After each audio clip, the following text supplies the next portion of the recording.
ভোলার লালমোহনে অনুষ্ঠিত হয়ে গেল ফুটবল টুর্নামেন্টের সবচেয়ে বড় আসর।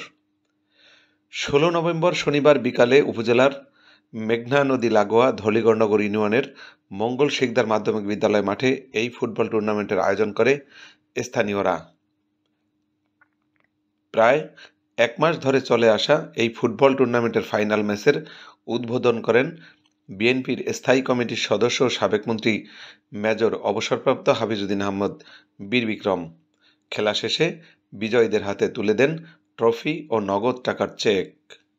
একসময়ের আন্তর্জাতিক অঙ্গনের মাঠ কাঁপানো ফুটবলার ও ঢাকা মোহামেডান ক্লাবের সাবেক অধিনায়ক মেজর হাফিজ মাঠে প্রবেশের সময় খেলার আয়োজক সংস্থার পক্ষ থেকে তাকে লাল গালিচার সংবর্ধনা দেওয়া হয়। মঞ্চে আসন গ্রহণের পর তাকে ফুলের শুভেচ্ছা জানানো হয়। এ সময় মাঠে উপস্থিত হাজার হাজার ক্রীড়ামোদী মানুষের উদ্দেশ্যে মেজর হাফিজ বলেন, খেলাধুলা এগিয়ে নেওয়ার জন্য আমি ধলিগড়নগর মাধ্যমিক বিদ্যালয় মাঠকে আধুনিকায়ন করব, যাতে এই অঞ্চলের মানুষ প্রাণ খুলে খেলাধুলা উপভোগ করতে পারে। এবং তাদের এই ক্রীড়াঙ্গনের প্রতি উৎসাহ থেকে আমি মনে হচ্ছে আগামীতে যদি আমার দল বিএনপি রাষ্ট্র ক্ষমতায় যায়, এই মাঠটিকে একটি উন্নত মাঠ হিসেবে আমরা বিভিন্ন রকম গ্যালারি এবং অন্যান্য সংস্কার করব, যাতে আপনারা খেলাধুলা করে দর্শকরা আনন্দ পান, খেলাধুলাও যাতে খেলে আনন্দিত হয়। এর আগে গত ২৫ অক্টোবর একই মাঠে বেলুন ও পায়রা উড়িয়ে খেলার আনুষ্ঠানিক উদ্বোধন করেছিলেন মেজর হাফিজ। এদিকে প্রায় দীর্ঘ ১.৫ যুগ পর ভোলা ৩ আসনের ৬ বারের সাবেক এমপি মেজর হাফিজ নিজ নির্বাচনী এলাকায় ফুটবল খেলা উপভোগ করতে যাওয়ায় এলাকাবাসীর পক্ষ থেকে পথে পথে তোরণ নির্মাণ করা হয়। বিস্তৃত খেলার মাঠ ছেয়ে দেওয়া হয় ব্যানার, ফেস্টুন ও প্লাকার্ড দিয়ে।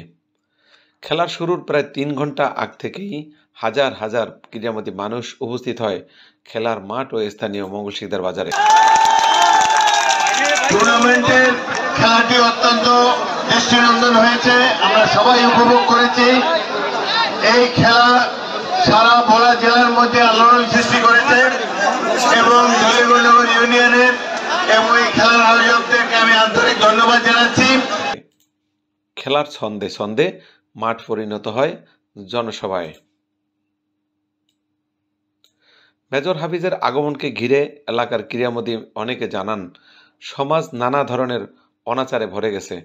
মোবাইল ইন্টারনেটের যুগে তরুণ সমাজ খেলাধুলা ভুলতে বসেছে। খেলাধুলার চর্চা ধরে রাখার মাধ্যমে নতুন প্রজন্মকে বিকশিত করে তুলতে হবে। খেলাধুলায় আকৃষ্ট করতে মেজর হাফিজ হতে পারে ভবিষ্যৎ প্রজন্মের কাছে আগামীর উদাহরণ।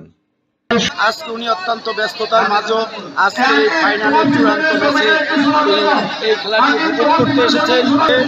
৫ই আগস্টের পরে বাংলাদেশের নতুন ধারা রাজনীতি শুরু হওয়ার পরে এই প্রথম Hafizuddin gold cup football tournament অনুষ্ঠিত হতে যাচ্ছে।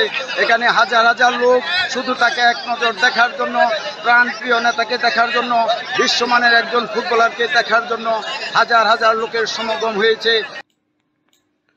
দর্শক, এতক্ষণ সাথে থাকার জন্য ধন্যবাদ। আমরা ধলিগড়নগর খেলার মাঠ থেকে বিদায় নিলাম।